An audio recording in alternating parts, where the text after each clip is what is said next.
Welcome to the Firearm Patriot channel. Today I'm taking a look at this classic revolver from Smith & Wesson, the Model 36. It was introduced back in 1950 at the International Association of Police Chiefs, and it was called the Chief Special. It came out in this exact configuration with this 3-inch barrel, and it was just very well executed and very well designed from the very beginning, and it was a very popular, successful gun.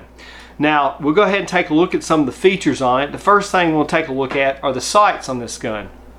Of course, it had a front sight post right there that has serrations on the top so there'd be no glare.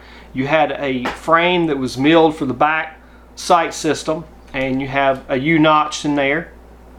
You also, on the hammer, much detail was given to that. You have a very nice checkered system right there on the hammer.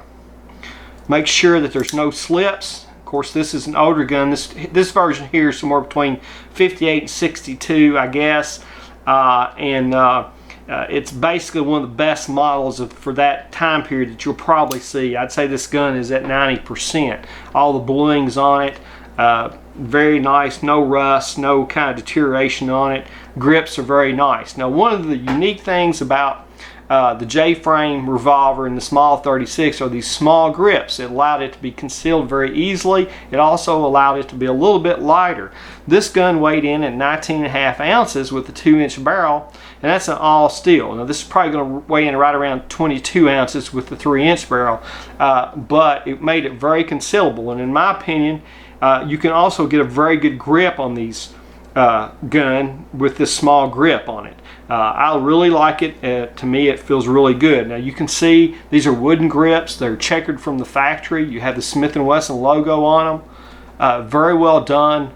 Love the look of the wood and the blued steel together. Just very, very beautiful, very classic look. Now, of course, this is chambered for the 38 Special. It's a 5-round revolver, and the cylinder on it was a very thin cylinder, one of the slimmest cylinders at the time, and it's still one of the slimmest cylinders at the time. Now, it had a push ejector for the cylinder. It was also checkered. Make sure you didn't slip when you did that, and it also had a very long extractor rod on it. You can see how long that is. Make sure you get those spent casings out so you can get a reload in fairly quickly. Locks up very tight, very, very tight. Now, of course, Smith & Wesson, you can see the Smith & Wesson logo on it. You all can also see here on the barrel, I hope you can see that, this is 38 Special. It's CTG, which stands for cartridge.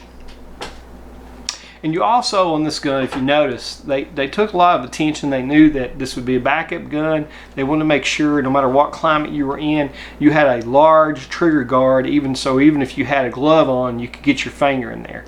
Very good trigger. Of course, this is double action, single action. On the double action pull on this revolver, it's about 10 pounds and 10 ounces, but it is smooth. Now, of course, it's going to be a long reset on this revolver.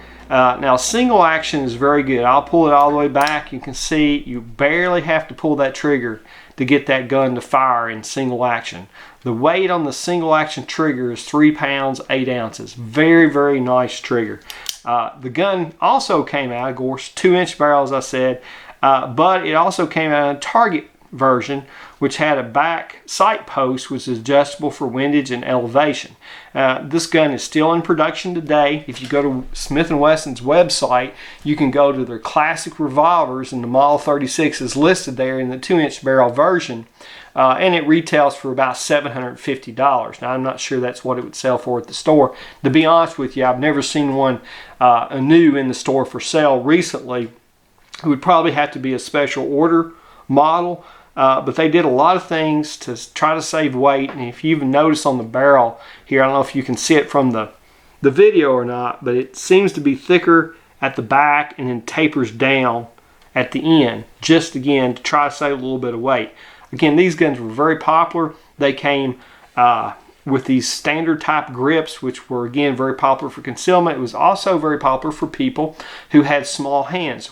These guns were favorites with females, and rightfully so. You know, anybody who's going to be able to get a better grip on the gun, they're going to feel more confident with it, and they're going to want to carry it more. So just a beautiful, beautiful gun. This gun probably is going to run somewhere between $400 and $500 on the used market.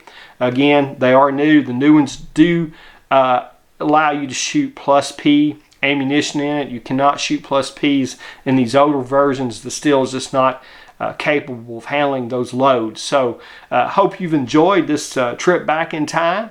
If you have any questions or comments, please go ahead and leave them. And with that being said, this is the Firearm Patriot. Until next time, God bless America.